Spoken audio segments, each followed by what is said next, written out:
A lot of people ask me, Beef, should I pull on this banner? Is it worth pulling on the new Dokkan battle banner?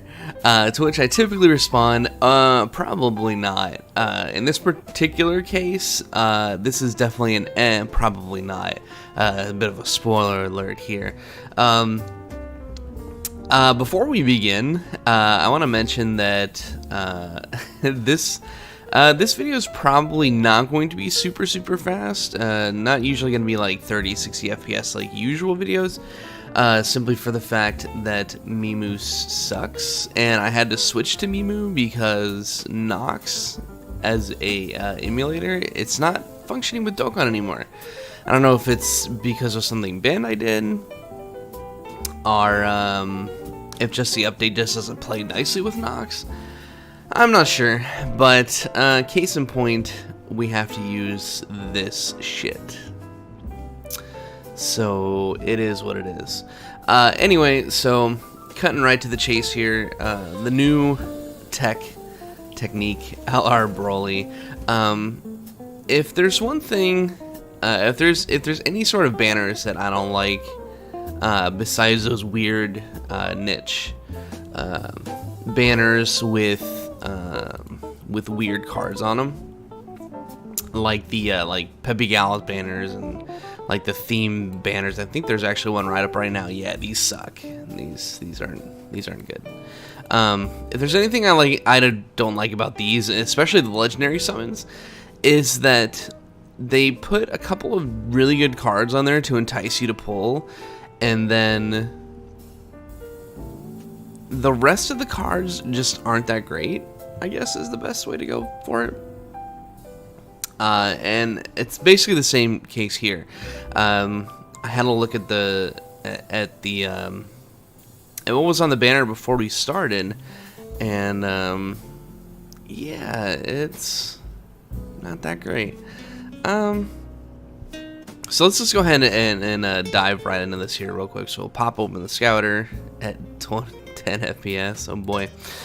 Okay, lovely. So the jackpot card, I like that they have it so that you can actually look at all the stats and stuff for it when it's LR, when it's Dokkan, etc. So basically, I mean, I don't know, should we use the SSR screen? I guess we can. So let's go ahead and pop that open so we can have a better look here. So interesting card here. Leader skills, Resurrected Warriors category, plus key +4, HP attack and defense plus 130%. So the stats aren't that great. It feels like it's lacking a little bit here. Essentially, almost 40% in a stat. That a lot of category cards have, but this one doesn't. But you can use extreme tech cards with this guy, which is good because extreme tech is kind of blah. Extreme tech key +4, HP attack and defense plus 100%, so it's not bad. But most of the cards you're going to be using with this as a leader is going to be Resurrected Warriors. And there's plenty of really good Resurrected Warriors cards out there for us to use with this card, so it's not so bad. Super attack, par for the course for LRs. The 12 to 17 key causes colossal damage, lowers the enemy's defense, which seems to be about 40%, which is pretty good. Causes mega colossal damage and greatly lowers the enemy's defense, which is 50%, so it's not that big a difference. But the defense decrease is nice for events where that's actually useful. So attack and defense, plus 90% when performing a super attack, plus an additional 50% if it is an ultra super attack. Launches an additional super attack when facing 2 or more enemies. Transforming conditions are met. So 2 or more enemies. There's a lot of content in Dokkan where you're fighting only one enemy. So basically this kind of like neuters this LR, and exactly why I was not super thrilled about it to start with, even though it's Brawly. Because there's also a lot of content at the same time where there's not 2 enemies because most of the content is basically 1 enemy. So basically, it feels like this card was kind of made for like Super Battle Road, Roll Tournament, places where you can get the most mileage out of the card, out of this particular card, because he's going to have, because he's going to get that extra super attack. Unfortunately, he's not like other Brawlies. He's another one of those Brawly cards, like the physical Brawly, that has that doesn't have a multi-target attack. So because he doesn't have a multi-target attack, having that extra super attack is just not that useful. I feel like the strength Brawly is probably more useful, even though people don't really consider him to be that great anymore, which is unfortunate. But so let's have a quick look at his transformation here. Let's see. I don't know if it says. Oh, it's just from the 4th turn from the start of battle. Okay, so that's not bad. He basically transforms pretty early in the fight, which is good. So super attacks don't change. Leader skill doesn't change. The passive skill does change. Attack and defense plus 100% when performing a super attack, plus an additional attack plus 80% if it is an ultra super attack. So you definitely want to make sure that this guy is launching ultras, which is yeah. Launches an additional attack that has a medium chance, 25% chance, it looks like, of becoming a super attack when facing only 1 enemy. Launches an additional super attack when facing 2 or more enemies. Does that stack? So does he get, like, can he feasibly get? I guess he couldn't. I guess it's gotta be one or the other. Oh my gosh, this FPS is terrible. It's killing me, dude.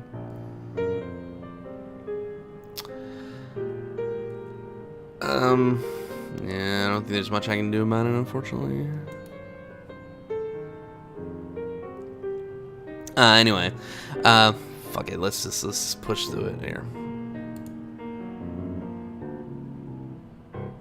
Alright, so, it's bad, I have to minimize Mimu just to get some more FPS, it's terrible. Okay, so, right, where were we? So, yeah, so basically he gets, his passive skill gets a little bit better. It's more likely when he's transformed that he's going to launch an extra super attack, which is good. For some reason, his active skill gives him 24 ki and attack 48% plus 48% for 1 turn. Can be activated after transformation once only. So I guess if you like get him in a rotation and he has no like no real key options, that seems like that would be the best time to use that. Would be in that particular point. So in the interest of not actually bringing Mimu back up, because Mimu sucks, we're just gonna jump ahead to the rest of the cards that are on the banner that are worth talking about, which aren't many, so we're not gonna be here very long. So next up is the agility base form super Brawly. For some reason they're like, yeah, let's give him an easy A, which is, it makes no sense to me, but it gives him pure Saiyan's category plus ki plus 3 HP attack and defense plus 120%, which is pretty good.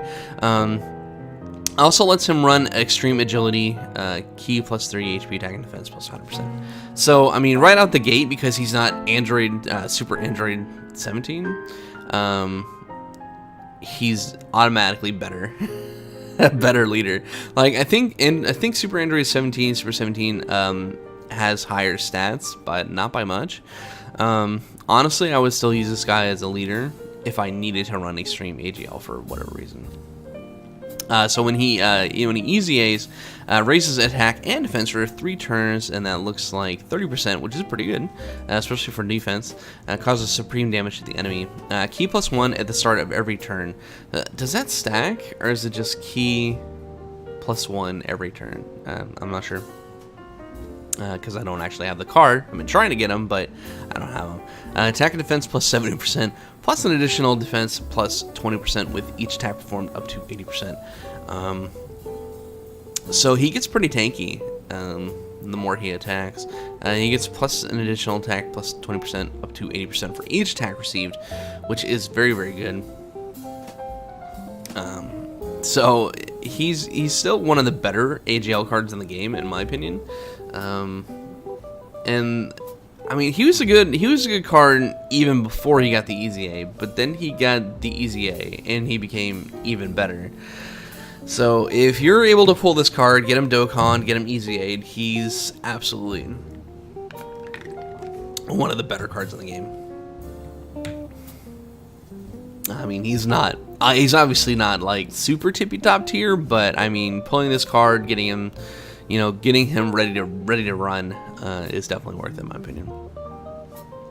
So next up we have the Paragus. He starts out as just Paragus, but then when he Dokkans, he becomes Paragus and Brawly.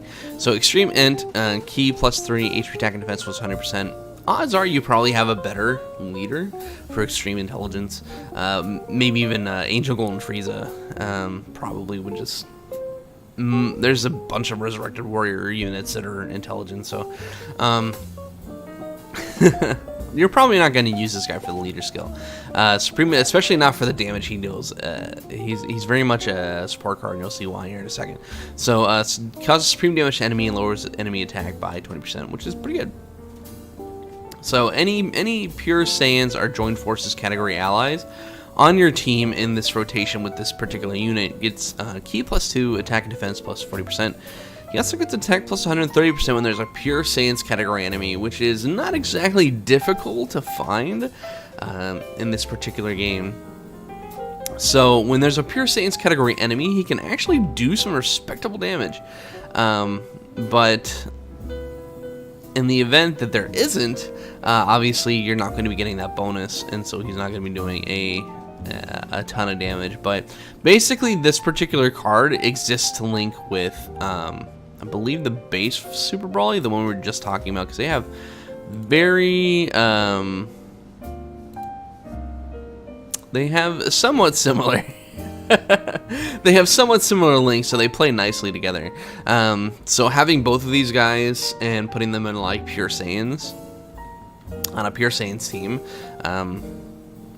probably not worth it. I mean, support cards are nice, but that's only if you're the sort of person who really wants to min-max their damage and you know, take a little bit less damage with defense boost. But this particular card itself can't really take a hit, so it's not really worth it to run on pure Saiyans. Usually just better off running pure, you know, just all attackers. But if you're the sort of person that likes supporters, then this guy is definitely worth running on a pure Saiyans team. I'm not sure why they give him joined forces, but I mean, considering his category is pure Saiyans joined forces, I guess that makes sense. So, to say the least, those are the only cards really worth talking about on this particular banner, which says a lot about this banner. As you can see, the Paragus here. And then the rest of them are all really crappy SSRs that used to be good at one point in the distant past. So, Strength Android 18, Super Saiyan Trunks, like, these are old ass cards that are just no good anymore. And that's one of the things that I really loathe about the legendary banners, the LR specific banners, is that these don't really have cards on them as featured cards that are really worth pulling for. So essentially you're pulling for this card, and that's about it. But then there's 1, 2, 3, 4, 6, 7, like maybe 7 or 8 other cards in this banner that could possibly replace the cards that you're looking to get. I think for most of the LR banners, you actually get there's actually a chance to get other LRs on this banner, but I think they have to be TEQ LRs. I'm not particularly sure, so don't quote me on that. But I mean, if they are on there, that's a bonus, I guess. But I mean, really, there's no reason to spend your money on this banner, because the LR is a little lackluster in my opinion. The rest of the cards that are on the banner are kind of lackluster. I mean, the LR by virtue is the best card there, but in terms of LRs, it feels kind of lackluster to me. But just for, you know, for giggles, we'll do a multi-summon, because, I mean, we have 952 Dragonstones. I think we can afford to toss a multi at this banner here. Mostly, for the most part, you're probably just going to be saving for the next anniversary, which I think is the next big thing coming up. So if you have less than 150 Dragonstones, my opinion is to not pull on this banner at all. So with our 12 FPS, let's go ahead and pull and hope we get something decent. Oh my god, this is terrible. Mimu is awful. Give me my Nox back. Oh my lord. Boy, it's some riveting gameplay. Oh, Lord have mercy. Oh. Also probably doesn't help that you can kind of see the top. What? I'm confused. There we go. I think we're good. Don't even want to mess with it, I think. I had everything perfect on Nox, man. I gotta use this crap. Oh my god, right out the gate, we get a featured card, and it's not a good one. Shocker. That just is what it is, man. Oh, another SSR, and it's also a shitty one. Man, go figure. Go figure, dude. Like, the one time I get a bunch of SSRs on a multi, and none of them are good. Okay, I don't have this one, so, I mean, at least there's something. What's the pull rates on this? Wow, I went through that really fast. Okay, so we got 2 featured cards, and neither of them were any good. Not even worth considering. Hellfighter 17, I think I can rainbow him by now. Salt Perfect Form GT, I don't think I've really done much with him. No, this is dumb. So yeah, just because I don't really want to, you know, mess around with Mimu anymore, because it's just god awful. We're gonna go ahead and end it there. So, joyous day. We didn't pull anything great, which is no surprise anymore to me. This banner sucks. Don't pull on it. You have everything to lose and very little to gain here. So, I mean, unless you're really desperate to get this card, there's really no reason to dump a ton of stones. And why is my music going crazy? Everything is going wrong today. You know what? We're just gonna shut down Mimu. Go away. Okay, we're done. That's it. All right, kids, go home. Have a good day.